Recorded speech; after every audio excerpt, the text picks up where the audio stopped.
তোমরা জেনে রাখো দুনিয়ার জীবনটা হচ্ছে খেলাধুলা। ছোট বাচ্চা যারা থাকে এরা খেলাধুলা ছাড়া কিছু বোঝে? ওদের কাছে দুনিয়াটা এমনই, খেলার মতো।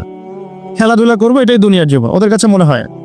আর একটু বড় হলে আল্লাহ, দেখবেন কিশোর কিশোরীরা এখন দুনিয়ায় জীবনের কোনো উদ্দেশ্য নাই, সারাদিন এই বস্তুবাদিতা স্রোতে গা ভাসিয়ে দিয়েছে।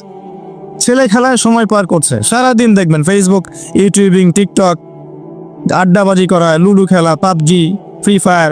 ওদের কাছে লাহু মানে মজা, হাসি তামাশা। দুনিয়ার জীবন কি ঠাট্টা? মজা, হাসি তামাশা। আর একটু বুঝ বেশি থাকলে ড্রাগ অ্যাডিক্টেড হবে, গার্লফ্রেন্ডকে নিয়ে ঘুরবে, পর্নোগ্রাফিতে আসক্ত হবে, জুয়া খেলবে, ক্যাসিনোতে যাবে। দুনিয়ার জীবন ওদের কাছে এমন। আরেকটু বড় হলে আরেকটু বড় যখন হবে, ম্যাচুরিটি আসবে, তখন প্রতিযোগিতা, প্রাচুর্যের প্রতিযোগিতা, কে কত বেশি সম্পদ আর্ন করতে পারে, কার কত বেশি জমি আছে, কার কত সুন্দর স্ত্রী আছে, কার কত বড় চাকরি, কার কত বড় সম্পত্তি, কার কত বড় ক্ষমতা, জনবল কার কত বেশি। এই যে তাফাখুরুম বাইনাকুম ওয়া তাকাসুর, আল্লাহ পাক এটা সূরা তাকাসুরেও বলেছেন, আলহাকুমুত তাকাসুর হাত্তা যুরতুমুল মাকাবির। তোমরা প্রাচুর্যের প্রতিযোগিতা তোমাদেরকে মহাচ্ছন্ন করেছে যতক্ষণ না তোমরা কবরে শায়িত হচ্ছ। কাল্লা সাউফা তা'লামুন সুম্মা কাল্লা সাউফা তা'লামুন, কখনো নয়, শীঘ্রই তোমরা জানতে পারবে। আবারও বলছি, শীঘ্রই তোমরা জানতে পারবে।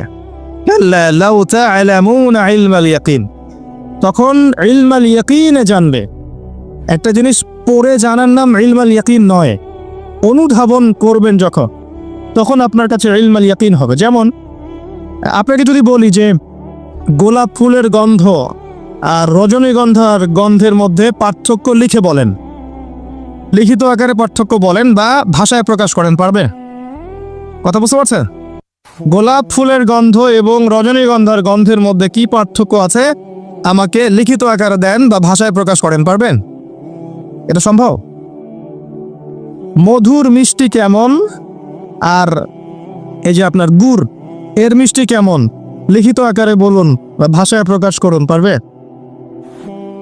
কিভাবে পারা যাবে? কিভাবে? যদি আপনি দুইটা ফুল কাছে নেন, নিয়ে দুটার ঘ্রাণ শোকেন, শুকে আপনি বুঝতে পারবেন, অনুধাবন করবেন। ইলমাল ইয়াকিন, এটা হচ্ছে ইলমাল ইয়াকিন। আপনার নিশ্চিত জ্ঞান হলো যে এই গন্ধটা এমন, এই গন্ধটা এমন। পরে আপনি বলবেন অমুকের গন্ধটা গোলাপের মতো আর অমুকের গন্ধটা রজনীগন্ধার মতো। এই যে ইলমাল ইয়াকিন। মধু খান আবার গুঁড়ো খান, স্বাদ যখন বুঝবেন আপনি বুঝে ফেলবেন যে কোনটা কিসের স্বাদ। এই চাক্ষুষ জ্ঞানটাকে বলা হয় কি? ইলমাল ইয়াকিন। কবরের আযাব না ভোগ করলে মানুষ বুঝবে না পরকাল কি জিনিস, ওইটা ইলমাল ইয়াকিন। আমি বুঝাতে পারছি? কবর যখন চাপ দিবে নাউযুবিল্লাহ, তখন মানুষের ইলমাল ইয়াকিন হবে যে এটাই সেই শাস্তি। সূরা দুখান পড়ে দেখেন, আল্লাহ পাক বলেছেন যুক ইন্নাকা আনতাল আজিজুল কারীম, শাস্তি ভোগ করো, আজকে শাস্তি ভোগ করো। পৃথিবীতে অনেক সম্মানিত ছিলে, আজকে শাস্তি ভোগ করো। এটাই সেই শাস্তি যা তুমি অস্বীকার করেছিলে। তখন বুঝবেন কোনটা ইলমাল ইয়াকিন। তো আল্লাহ পাক এই কথাটা বলেছেন সূরা তাকাসুরের মধ্যে। তোমাদের প্রাচুর্যের প্রতিযোগিতা ব্যস্ত করে রেখেছে যতক্ষণ পর্যন্ত না তোমরা কবরে শায়িত হচ্ছ। কাল্লা সাউফা তা'লামুন সুম্মা কাল্লা সাউফা তা'লামুন কাল্লা লাউ তা'লামুনা ইলমাল ইয়াকিন। নিশ্চিত জ্ঞান সহকারে তোমরা জানবেই ইনশাআল্লাহ তাআলা। আল্লাহ পাক সূরা হাদীদের আয়াতে বলছে যে দুনিয়ার জীবনটা খেলাধুলা, প্রাচুর্যের প্রতিযোগিতা, অনর্থক বিষয়ে ব্যস্ত থাকা। ই'লামু আন্নামাল হায়াতুদ দুনিয়া লা'ইবুন ওয়া লাহুম ওয়া যিনাতুন ওয়া তাফাখুরুন বাইনাকুম ওয়া তাকাসুরুন ফিল আমওয়ালি ওয়াল আওলাদ। এই প্রাচুর্যের প্রতিযোগিতা হচ্ছে সম্পদের ক্ষেত্রে, সন্তানদের ক্ষেত্রে। এটা করি না আমরা? আমার এত সন্তান, আমার এত সম্পদ। আল্লাহ এটাই বলছেন, কামাসালি গায়যিন, এর এক্সাম্পলটা হচ্ছে এমন, কামাসালি গায়যিন আ'জাবাল কুফফারা নাবাত। দুনিয়ার জীবনের উদাহরণ হচ্ছে এমন একটা বৃষ্টির মতো, ভালো করে বোঝেন, একটা বৃষ্টির মতো যে বৃষ্টিটা একটা মৃত জমিনে পড়লো, জমিনটা মৃত ছিল, এরপর জমিনটা সজীব হলো, হওয়ার পরে সেখানে ফসল ফললো, ফসলটা এক পর্যায়ে সবুজ হলো। কি হলো? সবুজ, শস্য শ্যামল হয়ে গেল। এরপরে এই ফসলটা হলুদ বর্ণ ধারণ করলো, হলুদ বর্ণ ধারণ করে শেষে এরপর চাষি এটাকে কেটে ফেললো। এই যে বৃষ্টি পড়লো, মৃত জমিন জীবিত হলো, এই যেখানে বীজ দেয়া হলো, ফসল ফললো, ফসলটা সবুজ হলো, তখন চাকচিক্যময় চারপাশ, শস্য শ্যামল, সুজলা সুফলা, না? খুব ভালো লাগছে। এরপরে আবার দেখবেন ওইটা পিত বর্ণ ধারণ করবে, হলুদ হয়ে যাবে, চাষি ওটাকে কেটে ফেলবে।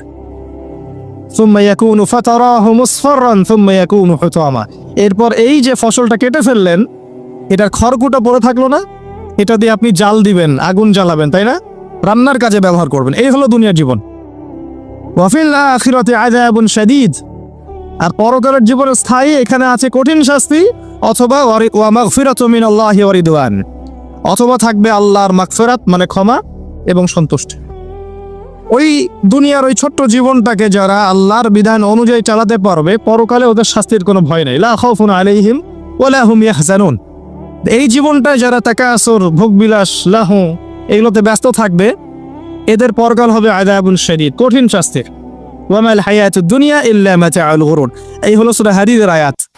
দুনিয়ার জীবন প্রতারণা ছাড়া কিচ্ছু নয়। অতএব তোমাদের করণীয় কি? তার পরের আয়াতে বলা আছে, ওয়াসাবিকু ইলা মাগফিরাতিম মির রাব্বিকুম ওয়া জান্নাহ। অতএব তোমরা দুনিয়ার জীবনকে প্রাধান্য না দিয়ে পরকালের দিকে ফোকাস করো, তোমার রবের পথের দিকে ফোকাস করো। ছুটে চলো, তোমরা ছুটে চলো সেই জান্নাতের দিকে যার প্রশস্ততা আসমান এবং জমিনের সমান। ওয়াসাবিকু ইলা মাগফিরাতিম মির রাব্বিকুম ওয়া জান্নাহ আরদুহা কাআরদিস সামাই ওয়াল আরদ উইদ্দাত লিল্লাযিনা আমানু বিল্লাহি ওয়া রাসূলিহি। এটা প্রস্তুত করা হয়েছে কাদের জন্য? যারা ঈমান এনেছে এবং তদনুযায়ী কি করেছে? আমল করেছে। আল্লাহর প্রতি ঈমান এনেছে, রাসূলগণের প্রতি ঈমান এনেছে, তদনুযায়ী আমল করেছে। এই মুমিনদের জন্য জান্নাত প্রস্তুত করা আছে। আল্লাহ পাক এই সূরায় বলছেন কদ আফলাহাল মুমিনুন। কথা বুঝতে পারছেন এবার? সফল কারা হয়েছে? এই মুমিনরা। আর আফলাহার সঙ্গে আল্লাহ পাক দিয়ে দিলেন ফামান যুহজিহা আনিন নার ওয়া উদখিলাল জান্নাহ ফাকাদ ফাজ। পরকালে যে জান্নাতে যাবে, জাহান্নাম থেকে বাঁচবে, একমাত্র সেই ব্যক্তি সফল, আর কেউ সফল নয়। এখন কদ আফলাহাল মুমিনুন আয়াতের মধ্যে সাফল্যের সঙ্গে আপনি শিখে ফেললেন দুনিয়ার জীবনের সাফল্য চিরস্থায়ী নয়, পরকালের সাফল্য চিরস্থায়ী। দুনিয়ার সবচেয়ে আরামে আয়েশে থাকা ব্যক্তিকে আল্লাহ পাক 1 সেকেন্ডের জন্য জাহান্নামে প্রবেশ করাবেন। হাদিস এসেছে, দুনিয়াতে আল্লাহ পাক যাকে সবচেয়ে বেশি নিয়ামত দিয়েছেন, one kind of Bill Gates. কথা বুঝতে পারছেন? ইমানদার ছিল না, কাফের ছিল, প্রচুর ধন সম্পদ আল্লাহ পাক দিয়েছেন। আল্লাহ পাক তাকে 1 মুহূর্তের জন্য জাহান্নামে ঢোকাবেন কিয়ামতের মাঠে, ঢুকিয়ে বের করবেন। বের করে বলবেন, দুনিয়াতে সুখে ছিলে? দুনিয়াতে কি সুখে ছিলে তুমি? তখন সেই ব্যক্তি বলবে, সুখ কি জিনিস আমি জানি না, সুখ শান্তি কি জিনিস আমি জানি না। 1 সেকেন্ডে। এরপরে পৃথিবীতে সবচেয়ে কষ্টে যে ব্যক্তি ছিল, ধরে নেন আজকে সিরিয়ার মাজলুমদের মতো কেউ, বা প্যালেস্টাইনের মাজলুমদের মতো কেউ, বা আপনাদের এখানেও অনেক মাজলুম আছেন। পৃথিবীর বিভিন্ন জায়গায় এখন মাজলুমদের সংখ্যাই বেশি। যাই হোক, তাকে ঢোকানো হবে জান্নাতে 1 সেকেন্ডের জন্য, 1 মুহূর্তের জন্য, ঢুকিয়ে আবার বের করা। আল্লাহর 1 মুহূর্ত আবার আমাদের মতো নয়। ওই 1 মুহূর্তে সে অনন্তকালের স্বাদ পেয়ে যাবে। আল্লাহ পাকের 1 মুহূর্ত, তাতে অনন্তকালের স্বাদ সে পেয়ে যাবে ইনশাআল্লাহ। এবার বের করবেন। দুনিয়াতে কষ্টে ছিলে? দুনিয়াতে কখনো কষ্টে ছিলে? এই ব্যক্তি বলবে, কষ্ট কি জিনিস আমি তো জানি না। কষ্ট কি জিনিস আমি তো জানি না। অর্থাৎ এই হাদিস থেকে বুঝতে পারছি, দুনিয়াতে আমরা যে যত ভালোই থাকি না কেন, পরকালে যদি সফল হতে না পারি, দুনিয়ার জীবন বৃথা। ওই যে বাবু তোমার তো 16 আনাই বৃথা, একটা কবিতা আছে না, পড়েছিলেন? এখন তো এগুলো বই থেকে উঠিয়ে দেওয়া হচ্ছে মোটামুটি। ওমর ফারুক একটা কবিতা ছিল, পড়েছেন? এখন আমরা পড়েছিলাম, এখন এগুলো নাই। আস্তে আস্তে আস্তে আস্তে টেকনিক্যালি ভ্যানিশ হয়ে যাচ্ছে, মানে হাওয়ায় মিলে যাচ্ছে। সুবহানাল্লাহ। এই বিশ্বে কোনো কিছুই এমনি এমনি হচ্ছে না। এই বিশ্বে যা কিছু হচ্ছে এর পিছনে কোনো না কোনো কারণ থাকে। কারণ তো ফাইন্ড আউট করতে হলে আপনাকে খিজির হতে হবে। কি হতে হবে? তাকে পাবেন কোথায়? কোথায় পাবেন? মাজমাউল বাহরাইন, 2 সাগরের মিলনস্থলে পাবেন। সূরা কাহফ, নবী মুসা আলাইহিস সালাম এবং খিজির আলাইহিস সালামের গল্প পড়েন, ঘটনাটা পড়েন। এখানে আপনি দেখবেন খিজির আলাইহিস সালামকে আল্লাহ পাক বাহ্যিক জ্ঞানের সাথে সাথে আধ্যাত্মিক জ্ঞান দিয়েছিলেন। যখন বাহ্যিক এবং আধ্যাত্মিক জ্ঞান একত্রিত হবে, মাজমাউল বাহরাইন, দুই সাগর মিলে যাবে, তখন আপনি নূর লাভ করবেন, বাসিরা লাভ করবেন, অন্তর্দৃষ্টি লাভ করবেন। তখন আপনি চারপাশের বিষয়গুলো গভীরভাবে বুঝতে পারবেন ইনশাআল্লাহ। শুধু বাহ্যিক চোখ দিয়ে দেখলে প্রশ্ন করবেন, নৌকা কেন ফোটা করলেন, বাচ্চাকে কেন হত্যা করলেন, আর এই দেয়াল কেন নির্মাণ করলেন? কারণ মুসা আলাইহিস সালাম বাইরের চোখ দিয়ে দেখছিলেন, আর খিদর আলাইহিস সালাম ভিতরের চোখ দিয়ে দেখছিলেন। ভিতরের চোখ তখনই খুলবে যখন এখানে আল্লাহ নূর আসবে, আর নূর পাবেন সূরা নূরের মধ্যে। বলে দিলাম, নূর কোথায় পাবে? সূরা নূরের মধ্যে। আরো কিছু কাজ আছে নূর পাওয়ার, তার মধ্যে অন্যতম একটা হচ্ছে মনের মধ্য থেকে যাবতীয় হিংসা, গীবত, বিদ্বেষ, তহমত, এই যে সমালোচনার অপসংস্কৃতি আর অহংকার, রিয়া দূর করে ফেলতে হবে। আর এগুলো চাইলেই দূর করা সম্ভব নয়, এগুলো চাইলেই দূর করা সম্ভব নয়। যাদের মনের মধ্যে এগুলো নাই তাদের সাথে ঘোরাফেরা করতে হয়। হ্যাঁ, যাদের মনের মধ্যে এগুলো নাই তাদের সাথে ঘোরাফেরা করলে, তাদের সাথে ওঠা বসা করলে, তাদের বইপত্র পড়লে, তাদের লেকচারগুলো শুনলে তখন আপনার মধ্যে একটা তাসির হবে। শুধু দূর থেকে কথা শুনে বই পড়ে কিন্তু সব অর্জন হয় না। যদি তাই হতো তাহলে একটা কিতাব ধরিয়ে দিয়েই আল্লাহ পাক ক্ষান্ত হয়ে যেতেন। কিতাব নাজিল করেছে, পড়ে নাও বাসায় গিয়ে। নবী সাল্লাল্লাহু আলাইহি সাল্লাম যে সূরাগুলো নাজিল হয়েছে বলতেন বাসায় গিয়ে পড়ে নাও, বাস হয়ে যাও। ব্যাপারটা কেমন ছিল? তিনি নিজে আমল করেছেন, সাহাবীদেরকে আমল করে দেখিয়েছেন, সাহাবায়ে কেরাম তার সংস্পর্শে থেকে ইসলাম শিখেছেন। এখন ডিফিকাল্ট সিচুয়েশন, আপনি যাবেন কোথায়, কার সংস্পর্শে যাবেন? অনেক ক্ষেত্রে এমনও দেখা যাবে যারা ইসলামের ধারক আর বাহক, তাদের ভিতরে ইসলাম নাই। বাহ্যিকভাবে মনে হয় ইসলামের ধারক বাহক, ভিতরে নিজেরই ইসলাম নাই। তো খুব ডিফিকাল্ট। এই জন্য আল্লাহর কাছে দোয়া করতে হবে, আল্লাহ আমাদেরকে উপযুক্ত আলেম, উপযুক্ত ওলামায়ে কেরাম, উপযুক্ত ওস্তাদ, উপযুক্ত মাশায়েখ এগুলো দান করেন। তারপরে আল্লাহ পাক ইনশাআল্লাহ দান করবেন ইনশাআল্লাহ আযজা ওয়া জাল। যাই হোক, পয়েন্ট একটা শিখলাম, দুনিয়ার জীবন চূড়ান্ত না। দুনিয়ার জীবনের সবচেয়ে সুখী ব্যক্তিও জাহান্নামে গেলে বলবে সুখ কি জিনিস আমি জানি নাই। আর দুনিয়ার সবচেয়ে কষ্টে থাকা ব্যক্তি জান্নাতে গেলে বলবে দুঃখ কি জিনিস আমি জানি না। মানুষ দোয়া করলে কয়েকটা জিনিস হয়। মানুষ দোয়া করলে রিজিক যদি হালাল হয়, আকীদায় যদি শিরক না থাকে, আমলে যদি বেদাত না থাকে, দোয়া করলে দোয়া কবুল হয়ে যাবে ইনশাআল্লাহ। দোয়া করলে দোয়া ডাইরেক্ট কবুল হয়, অথবা আল্লাহ পাক এই দোয়ার বিনিময়ে তার ভবিষ্যতের কিছু বিপদ আপদ সরিয়ে দেয়। মনে করেন আপনি দোয়া করেছেন, অনেক দোয়া করেছেন, ইনস্ট্যান্ট আপনি রেজাল্ট পান নাই, আপনি জানেনই না এই দোয়ার বদৌলতে আপনার আগামীর বিপদ আল্লাহ কাটিয়ে দিয়েছে। এটা আল্লাহ জানেন, আপনি জানেন না। অথবা কি হতে পারে, অথবা কিয়ামতের মাঠে এই বিনিময় দেওয়ার জন্য আল্লাহ পাক প্রতিদান রেখে দিবেন নিজের কাছে। এবং আমরা অনেকেই কিয়ামতের মাঠে উঠব, উঠে আল্লাহ পাক আমাদেরকে দেখাবেন, আমল নামা দেখাবেন এবং বলবেন অমুক দিন তুমি এই দোয়া করেছিলে, আমি এই দোয়াটা ওই সময় দেইনি, তোমার জন্য জমা রেখেছি, আজকে সেই দোয়ার বিনিময় তোমাকে দান করো। ওই দিন মানুষ বলবে, আমরা বলবো যে কাশ দুনিয়াতে আমার কোনো দোয়াই যদি কবুল না হতো। কথা বুঝতে পারছেন? দুনিয়াতে যদি আমার কোনো দোয়াই কবুল না হতো, আজকে সব প্রতিদান পেতাম। একজন অসুস্থ ব্যক্তি, যার দুনিয়াতে প্রচুর রোগ ছিল, কিয়ামতের মাঠে যখন দেখবে যে এগুলোর প্রতিদান কত হাজার হাজার নেকি সে পাচ্ছে, তখন সে বলবে দুনিয়ার পুরো জীবনটাই যদি অসুস্থ থাকতাম কতই না ভালো হতো। আমি বুঝাতে যাচ্ছি, এরকম অনেক হাদিস আছে, বলতে গেলে রাত শেষ হয়ে যাবে, যে দুনিয়ার জীবনটার মূল্য আল্লাহর কাছে খুব বেশি নয়, একটা মাছির পাখার সমানও নয়। যদি হতো তাহলে কোনো কাফের মুশরিককে আল্লাহ পাক এক ঢোক পানি খেতে দিতেন না। আর আজকে আমাদের চিন্তা চেতনা সমস্ত বিষয় দুনিয়া কেন্দ্রিক।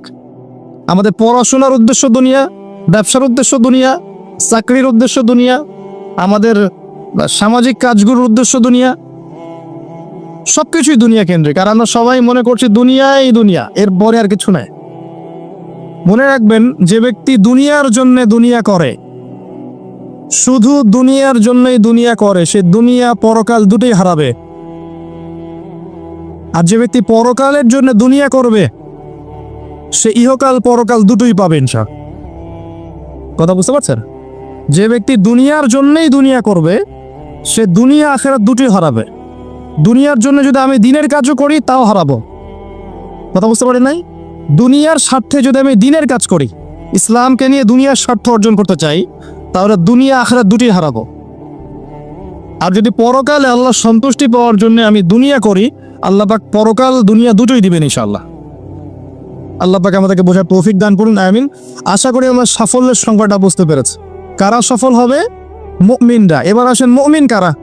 সহজ কথায় বলছি, যারা 6টা বিষয় বিশ্বাস করে। কয়টা? 6টা পিলারে যারা বিশ্বাস করে। 1 নাম্বার, মুহাম্মদ সাল্লাল্লাহু আলাইহি ওয়াসাল্লামকে জিজ্ঞেস করা হয়েছিল না, ইয়া মুহাম্মদ সাল্লাল্লাহু আলাইহি ওয়াসাল্লাম আখবিরনি আনিল ঈমান, আমাকে ঈমান সম্পর্কে বলুন। মনে আছে হাদিসটা? হাদিসে জিবরিল, মিশকাতের 2 নম্বর হাদিস মেবি, জি। আর মুসলিম শরীফের 9 নম্বর হাদিস। জিবরাইল আলাইহিস সালাম মানুষের বেশ ধরে নবী সাল্লাল্লাহু আলাইহি ওয়াসাল্লামের কাছে এসেছিলেন। তার হাঁটুর সাথে হাঁটু লাগিয়ে বসেছেন, বসে 4টা প্রশ্ন করেছিলেন। ইসলাম কাকে বলে, ঈমান কাকে বলে, ইহসান কাকে বলে, এবং কিয়ামত কবে হবে। নবীজি বলেছিলেন কিয়ামত কবে হবে এই বিষয়ে প্রশ্নকারী উত্তরদাতার জ্ঞান সমান। তখন তিনি আবার প্রশ্ন করেছিলেন, তাহলে আলামত কিছু বলে দিন। এর উপর বিস্তারিত আমার খুতবা আছে, শুনে নিবে, ইউটিউবে আছে। তো এর মধ্যে একটা প্রশ্ন ছিল, ঈমান কাকে বলে। নবী সাল্লাল্লাহু আলাইহি ওয়াসাল্লাম উত্তর দিয়েছিলেন, আল ঈমান, ঈমান হচ্ছে আন তুমিনা বিল্লাহ, তুমি বিশ্বাস করবে এক আল্লাহর প্রতি। মুখস্থ করে ফেলবেন, এক আল্লাহর প্রতি ঈমান। ওয়া মালাইকাতিহি, তার ফেরেশতা মণ্ডলীর প্রতি 2 নাম্বার। 3 নাম্বার, ওয়া কুতুবিহি, তার আসমানি কিতাব সমূহের প্রতি, সমস্ত আসমানি কিতাব সমূহের প্রতি। 4 নাম্বার, ওয়া রুসুলিহি, তার সমস্ত রাসূলগণের প্রতি বিশ্বাস করবে। 5 নাম্বার, ওয়াল ইয়াউমিল আখির, পরকালের জীবনে বিশ্বাস করবে। 6 নাম্বার, ওয়াল কদরি খায়রি ওয়া শাররি, তাকদীরের ভালো এবং মন্দের প্রতি বিশ্বাস করবে। 6টা পিলারের প্রতি বিশ্বাস করার নাম কি? ঈমান। বলেন তো আমার সাথে। 1 নাম্বার আল্লাহর প্রতি, 2 নাম্বার ফেরেশতা মণ্ডলীর প্রতি, 3 নাম্বার আসমানি কিতাব সমূহের প্রতি, 4 নাম্বার নবী রাসূলগণের প্রতি, 5 নাম্বার পরকালের জীবনের প্রতি, 6 নাম্বার কি? ভাগ্যের ভালো মন্দের প্রতি। এখন মজার ব্যাপার হচ্ছে, এই 6টার কোনোটাই চোখে দেখা যায় না। কথা বুঝতে পারছে? এই 6টার কোনোটাই আপনি চোখে দেখতে পারবেন না। আল্লাহ দেখেছেন, মালায়েকা ফেরেশতা দেখেছেন, আসমানি কিতাব সমূহ, আগের আসমানি কিতাবগুলো দেখেছেন। আমি তো বারবার একটা কথা বলি লেকচারে, যে অনেক মুসলিম তো কোরআনও দেখেনি। এমন মুসলিম নাই? আছে, অবশ্যই আছে। দিন দিন ওদের সংখ্যা বাড়ছে। হ্যাঁ, কেমব্রিজ, অক্সফোর্ড, হার্ভার্ড থেকে করে আসছে, কোরআন দেখেনি। হ্যাঁ, আপনি তোলা তোলা করে বড় করেছেন, ইউনিভার্সিটিতে পড়ে আপনার ছেলে কোরআন দেখেনি কখনো। দেখেছে যে তার বাবার মৃত্যুবার্ষিকীতে হুজুর এসে একটা বই পড়ে, তার নাম কোরআন। কার কাছে এরকমই মনে হয়? এরকম জেনারেশন আছে না? এদেরকে খিজির আলাইহিস সালাম পেলে হত্যা করতেন। ওই যে ছোট্টবেলায় একটা বাচ্চাকে হত্যা করলেন, মনে আছে? একটা ছোট্ট বাচ্চাকে খিজির আলাইহিস সালাম হত্যা করেছিলেন। নবী সাল্লাল্লাহু আলাইহি ওয়াসাল্লাম বলেছিলেন, কি জন্য হত্যা করলেন? একটা অপরাধ করলেন আপনি। খিজির আলাইহিস সালাম বলেছিলেন, এই বাচ্চা যদি বড় হতো তাহলে বিশাল কাফের হতো এবং নিজে কুফরি করতো, পিতা মাতাকে কাফের বানিয়ে ছাড়তো। এই হলো সেই জেনারেশন যেটাকে আমরা বড় করছি এখন। বিশ্বাস করেন, এটাই সেই জেনারেশন। আর সূরা কাহফ কিন্তু শেষ জামানার সূরা। কেন শেষ জামানার সূরা? কারণ এই সূরা আপনাকে দাজ্জাল থেকে বাঁচাবে। দাজ্জাল আগমনের সময় বিশ্বের কি অবস্থা হবে, এটা ওই সূরার মধ্যে দেয়া আছে। এটাকে আপনার বুঝতে হবে গভীরভাবে। যাই হোক, আসেন, আসমানি কিতাব সমূহ আমরা কিন্তু দেখিনি, কোরআন আমরা দেখেছি। নবী রাসূলগণ কোন নবীকে দেখেছে? এমনকি আমরা কি আমাদের নবীকেও দেখেছি? দেখিনি। ওয়াল ইয়াউমিল আখির, পরকালকে দেখেছে? পরকালের কিছুই দেখিনি আমরা। দেখেছি? আমরা শুনেছি কবরে আযান হয়, দেখেছেন কখনো? কবর চাপা দিবে, দেখেছেন? কবরে প্রশ্ন উত্তর হবে, দেখেছেন? কবরে যে আমরা দাফন করে দিয়ে আসি, কখনো কি দেখা যায় এগুলো? আমরা কি রূহ বা আত্মাকে দেখেছি? দেখেছি? এরকম পরকালের প্রতিটা স্তর, কিয়ামতের মাঠ, মিজান, পুলসিরাত, জান্নাত, জাহান্নাম, আমলনামা দেখেছি? দেখে নাই। আমাদের কাদের ফেরেশতা দেখেছি? কিছু দেখে নাই। এই যে 6টা পিলার ইমানের, সব কিন্তু গায়েব, অদৃশ্য বিশ্বাস। এটাই সেই আয়াতের ব্যাখ্যা। আল্লাহ পাক বলেছেন আলিফ লাম মিম যালিকাল কিতাব লা রাইবা ফিহি হুদাল মুত্তাকিন। এই বইটা মুত্তাকিদের জন্য হেদায়েত, যে বই কোনো সন্দেহ নাই, যে কিতাবে কোনো সন্দেহ নাই। এই মুত্তাকি কারা? আল্লাযীনা ইউমিনুনা বিল গায়বি, যারা কিনা প্রথমত এই গায়েবের প্রতি ঈমান আনে। এই হলো গায়েবের 6টা পিলার। এখন সবচেয়ে মজার কথা হচ্ছে যে এখনকার শিক্ষা এবং জ্ঞান দর্শন হচ্ছে এমন যে পরীক্ষা নিরীক্ষা, বিজ্ঞান, যুক্তি আর দর্শন দিয়ে কোনো কিছুকে যদি প্রমাণ না করতে পারেন তাহলে তার অস্তিত্ব নেই। এটা আমাদেরকে শিখানো হয়। পশ্চিমারা এটা শিখিয়েছে। পশ্চিমারা এটা শিখিয়েছে যে পরীক্ষা নিরীক্ষা, পর্যবেক্ষণ, যুক্তি, দর্শন, বিজ্ঞান, এগুলো দিয়ে যদি আপনি প্রমাণ করতে না পারেন কোনো কিছুকে, তাহলে এগুলোর কোনো অস্তিত্ব নেই। এজন্যই তারা ইমানের 6 পিলারের কোনোটাতেই বিশ্বাস করে না। কথা কি বুঝতে পারছেন? আল্লাহকে তো আপনি ল্যাবে প্রমাণ করতে পারবেন না, পারবেন? আর আল্লাহ যদি সামনে থাকতেন তাহলে কি ফেরাউনও তাকে সেজদা করতো না? করতো না? তাহলে কি দুনিয়ার জীবনটা কোনো পরীক্ষা হতো? হতো না। যাই হোক, এই যে মালায়েকা, আপনি কি ল্যাবে প্রমাণ করতে পারবেন? পারবে? পারবেন না। রূহ বা আত্মাকে প্রমাণ করতে পারবেন? স্বপ্নের ব্যাখ্যা দিতে পারবেন? ঘুম, মানুষ যে ঘুমায়, ঘুমের মধ্যে হাসে এবং কাঁদে, আছে না? ঘুমের মধ্যে ভয় পায়, ব্যাখ্যা করতে পারবেন? পারবেন না। এই যে পরকালের জীবনের, কবরের আযাব, জান্নাত, জাহান্নাম, মিজান, পুলসিরাত, একটাকেও কি ব্যাখ্যা করা যাবে? ল্যাবরেটরিতে প্রমাণ করা যাবে? ওদের দর্শন হচ্ছে, এটাকে বলে এপিস্টিমোলজি বা জ্ঞান তত্ত্ব। ওদের জ্ঞান তত্ত্ব হচ্ছে যে যেহেতু এগুলোকে আমরা প্রমাণ করতে পারছি না, অতএব এগুলোর কোনো অস্তিত্ব নাই। চাক্ষুষ যা দেখব তাই সত্য। এটাই যে মূসা আলাইহিস সালামকে বলেছিল তার কওম, লান নুমিনা লাকা হাত্তা নারাল্লাহা জাহরা। আমরা বিশ্বাস করব না তোমার কথা হে মূসা, যতক্ষণ আল্লাহকে হাজির করছো আমাদের সামনে, দেখবো তারপর বিশ্বাস করব। এই জ্ঞান তত্ত্ব দিয়ে সারা বিশ্বের শিক্ষা দর্শন চলছে। এই কারণেই বলি আমি যে শিক্ষার মধ্যে শিরক আছে। কি আছে? শিক্ষা দর্শনের মধ্যে শিরক আছে। এই চিন্তা চেতনা লালন করে কেউ জ্ঞান অর্জন করে, তার এই পুরো জ্ঞান অর্জনটাই বৃথা। এই জ্ঞানের দিয়ে সে দুনিয়া পাবে, পরকাল পাবে না। ইমানের 6 পিলার প্রত্যেকটাই কি? গায়েবে বিশ্বাস। এগুলো বিশ্বাস করতে হবে, এটাই দুনিয়ার জীবনের পরীক্ষা। মনে রাখবেন, এগুলোর প্রতিটার পিছনেই বিজ্ঞান আছে, যুক্তি দর্শন আছে, কিন্তু আমাদেরকে সেই ক্যাপাবিলিটি অফ থিঙ্কিং দেয়া হয় নাই। আমাদেরকে ওই মাথার মধ্যে ওই চিন্তা শক্তি দেয়া হয়নি যে আপনি মালায়েকা ব্যাখ্যা করতে পারবে। যে মৌতের আলামত শুরু হবে, মানুষের চোখ লোহার মতো তীক্ষ্ণ হয়ে যাবে। আছে না সূরা কফের মধ্যে, ফাকাশাফনা আনকা গিতাআক ফাবাসারুকা ইয়াওমা হাদিদ। এই যে তোমার চোখ আজকে লোহার মতো তীক্ষ্ণ হয়ে গেছে, পরকালকে দেখতে পারবে সে। মৃত্যুর সময় দেখবেন মানুষ চোখ খুলে তাকিয়ে থাকে, তাকিয়ে থাকে না? চোখ বন্ধ করে দেওয়া হয়। তার রূহটা যে মালায়েকা নিয়ে চলে গেছেন, সে দেখতে থাকে, রূহটাকে ফলো করতে থাকে। মানুষের সায়েন্স বলে এখন মানুষের বডি যখন মারা যায় তারপরও চোখ জীবিত থাকে। চোখের মধ্যে চোখ সবচেয়ে শেষে নষ্ট হয়। চোখের এই যে ইন্দ্রিয় ক্ষমতাটা, এটা মানে ডেড বডি মারা যাওয়ার সাথে সাথেই শেষ হয়ে যায় না, চোখের এই ক্ষমতাটা বাকি থাকে। দেখবেন চোখ তাকিয়ে আছে। যদি ভালো মানুষ হয়, একটা জান্নাত থেকে সিঁড়ি নামিয়ে দেওয়া হয় এবং সিঁড়িতে করে তার আত্মা চলে যাবে ইল্লিনা ইনশাআল্লাহ। আর খারাপ হলে কোথায় যাবে? সিজ্জিন। এটা বারজাখের জীবন, এখানে আযাব দেয়া হচ্ছে। মিরাজের রাতে নবী সাল্লাল্লাহু আলাইহি ওয়াসাল্লাম দেখে আসছেন না? সুদখোরের শাস্তি রক্তের নদীতে ফেলে মাথা ফাটিয়ে দেওয়া হচ্ছে। জিনাকারের শাস্তি, সামনে ভালো গোশত আছে, এদিকে খারাপ গোশত আছে, পচা গোশত খাচ্ছে। গীবত করে শাস্তি দেখেছেন, এতিমের মাল আত্মসাৎকারী এরকম করে আগুনের দলা খাচ্ছে, বায়ুপথ দিয়ে আগুন বের হয়ে যাচ্ছে। অনেক শাস্তি দেখে এসেছে। এক শ্রেণীর বক্তার শাস্তিও দেখেছেন। নাউজুবিল্লাহ, আল্লাহ পাক হেফাজত করুন আমাদেরকে।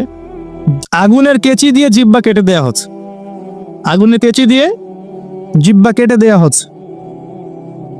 সেটা হচ্ছে বলতো, কাজের বেলা কিছু ছিল না, এবং শরীয়তের মূল বিষয়কে বিকৃত করে ফেলতো, এই শাস্তি।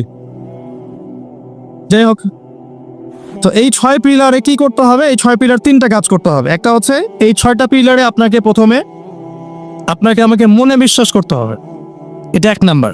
তাসদিক বিল জিনান, ইকরার বিল লিসান, এরপর আপনাকে মৌখিক স্বীকৃতি প্রদান করতে হবে, এরপর আমালু বিল আরকান, কাজে বাস্তবায়ন করতে হবে। আর ঈমান কিন্তু ইয়াজিদু ফিত তাআহ, আল্লাহর আনুগত্যে ঈমান বৃদ্ধি পায়, ওয়া ইয়ানকুসু ফিল মাসিয়া, এবং আল্লাহর অবাধ্যতা করলে ঈমান কিন্তু কমে যায়। ঈমান বাড়ে, ঈমান কমে। ঈমানের 6টা পিলারকে আবার 3টা কাজ করতে হবে, মনে বিশ্বাস, মুখে স্বীকৃতি, কাজে বাস্তবায়ন। কাজে বাস্তবায়ন করতে গেলে আপনি অনেক সময় ভুল করে ফেলতে পারে, গুনাহ করে ফেলতে পারে। গুনাহ করে ফেললেই, কবিরা গুনাহ করলেও কেউ কাফের হয়ে যাবে না, সে বড়জোর ফাসেক জালেম হতে পারে। তার তওবার দরজা কি থাকবে? খোলা থাকবে।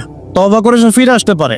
মৌতের আগ পর্যন্ত তওবার দরজা খোলা আছে। আল্লাহ পাক চাইলে তাকে তওবা নসিব করতে পারেন। এই জন্য কেউ কবিরা গুনাহ করলেই তাকে কাফের মনে করার কোনো সুযোগ নেই। যারা ইসলামের নামে জঙ্গিবাদ ছড়িয়েছে তারা এই আকীদায় বিশ্বাস করে যে কেউ যদি কবিরা গুনাহ করে তাহলে কাফের হয়ে যাবে। কথা বুঝতে পারছেন? এটা খারেজি আকীদা বলে। কি আকীদা? খারেজি আকীদা। এরা বিশ্বাস করে কেউ কবিরা গুনাহ করলেই কাফের হয়ে যায়, অতএব ওকে মারা হালাল, ওর রক্ত হালাল, ওর সম্পদ হালাল। এই কারণে দেখবেন মুসলিম কান্ট্রিগুলোর মধ্যে এই যে মুসলিম থেকে হত্যা করা হচ্ছে, হত্যা মুসলিম থেকে করা হচ্ছে, নাম দেওয়া হচ্ছে জিহাদ। এটাই আমেরিকার এবং ইসরায়েলের এজেন্ডা ছিল, এর বেশি কিছু না। খুব সতর্ক, যুব সমাজ খুব সতর্ক থাকবে। মানে কিছু মানুষের গরম গরম লেকচারে পথভ্রষ্ট হয়ে যায় না, এত সহজেই একজন মুসলিম কাফের হয়ে যায় না। কবিরা গুনাহ করলেই কোনো মুসলিম ব্যক্তি কাফের হয়ে যায় না, সে বড়জোর ফাসেক জালেম হতে পারবে। তার তওবার দরজা বন্ধ হয়ে যায় না, বরং খোলা থাকবে। মউত পর্যন্ত সময় আছে তার তওবা করে ফিরে আসে। খুব সাবধান। এই জায়গায় সেই সমস্যা যেটা আপনারা ধরতে পারবেন না। এটা এই সমস্যাগুলো পলিটিশিয়ান ধরতে পারবে না, কিন্তু এটা হচ্ছে জ্ঞানতাত্ত্বিক সমস্যা, ধর্মতাত্ত্বিক সমস্যা। এখানে এই ব্যাখ্যা দিয়ে যুবকদের মাথা ওয়াশ করা হয়েছে। খুব সাবধান। এখানে আল্লাহ পাক বলছেন কদ আফলাহাল মুমিনুন, এইভাবে যারা ঈমান নিয়ে আসবে তারা সফল। তাহলে ঈমানের বিষয়টা আমরা বুঝলাম যে আমরা শৈথিল্যবাদীও হব না, চরমপন্থীও হব না। আমরা ঈমানের 6 পিলারে বিশ্বাস করব, মৌখিক স্বীকৃতি দিব, মনে বিশ্বাস করব, কাজে বাস্তবায়ন করব। কাজ করতে গিয়ে যদি ভুল ত্রুটি হয়ে যায়, কবিরা গুনাহ হয়ে যায়, তওবা করে ফিরে আসার সুযোগ আছে। কবিরা গুনাহ করলেই কেউ কাফের হয়ে যায় না, বরং সে বড়জোর ফাসেক জালেম হতে পারে। তার তওবার রাস্তা খোলা আছে, তাকে হত্যা করা আমার জন্য বৈধ নয়। সিম্পল। এইভাবে যারা ঈমান আনবে তাদেরকে বলা হচ্ছে আফলাহাল মুমিনুন, তারা সফল হয়ে গেছে। এবং তাদের আরো কিছু কোয়ালিটি আল্লাহ পাক বলেছেন, আমি একটা একটা করে বলে শেষ করছি। আল্লাহ পাক বলেছেন আল্লাযীনা হুম ফি সালাতিহিম খাশিউন। এভাবে ঈমান আনার পর তাদের প্রথম কাজ, তারা নামাজের মধ্যে খুজুর সাথে নামাজ পড়ে, যেটা এখনকার ডিজিটাল নামাজ আপনি পাবেন না। খুজুর সাথে নামাজের কয়েকটা শর্ত: ওয়াক্ত ঠিক থাকতে হবে, নামাজের পদ্ধতি ঠিক থাকতে হবে, নামাজের ধীর স্থিরতা বজায় থাকতে হবে, নামাজে আপনি কি পড়ছেন, কি বলছেন এটা বোঝার চেষ্টা করতে হবে। এই জন্য আমি কিছু টিপস আপনাদেরকে এর আগেও দিয়েছি, আবার বলছি, এটা আমি ব্যক্তিগতভাবে উপলব্ধি করেছি যে নামাজের মধ্যে যদি আপনি প্রতিদিন প্রতি ওয়াক্তে একই সূরা পড়তে থাকেন, মনোযোগ কমে যাবে। আপনি এক ওয়াক্ত নামাজে এক সূরা পড়েন, ভেরিয়েশন রাখেন, আপনি নামাজে মনোযোগ পাবেন বেশ। এটা একটা টিপস। একটা টিপস হচ্ছে নামাজে যা পড়ছেন, আল্লাহু আকবার থেকে আসসালামু আলাইকুম রাহমাতুল্লাহ পর্যন্ত প্রতিটা শব্দের অর্থটা জানার চেষ্টা করেন এবং ওই অর্থের দিকে মনোযোগ দেন। আপনার নামাজে মনোযোগ এদিক ওদিকে যাবে না ইনশাআল্লাহ। নামাজ যে ইমাম পড়াবে তাকে স্বাধীনতা দেন, ধীর স্থিরভাবে ওকে নামাজ পড়াতে বলেন এবং যিনি ইমামতি করবেন তার তেলাওয়াতটাকে অত্যন্ত সুললিত করার চেষ্টা করেন। সুন্দর তেলাওয়াত শুনলে মনোযোগ বেড়ে যায়। খেয়াল করে দেখবেন, তারাবির নামাজে সুন্দর তেলাওয়াত থাকলে দেখবেন মনোযোগ এদিক ওদিক যাচ্ছে না এবং দুনিয়াবি কাজগুলোকে ফারেক হয়ে নামাজ পড়তে আসে। মাথায় 10টা কাজ নিয়ে নামাজ পড়তে আসবে, রিল্যাক্সে নামাজ পড়ে এবং নামাজের সময় আশপাশের শব্দ যেন না হয় খেয়াল রাখে। বাসায় বলে দিবেন নামাজের সময় ডিস্টার্ব করবে। নামাজের সময় ফোন আসলে আমাকে নক করার দরকার নাই, নামাজের সময় গেট নক করবে না। মানে নামাজটাকে আপনি সর্বোচ্চ গুরুত্ব দেন। কারণ কি, এটা পড়ার জন্যই তো পৃথিবীতে এসেছে। ওয়ামা খালাকতুল জিন্না ওয়াল ইনসা ইল্লা লিয়াবুদুন। দুনিয়াতে আসছি কেন ভাই? আল্লাহর ইবাদত করতেই তো। এখানে এত তাড়াহুড়োর কি আছে? এরপর আল্লাহ পাক তো সহজ করে দিয়েছে, আপনি মুসাফির হলে কসর করতে পারবেন।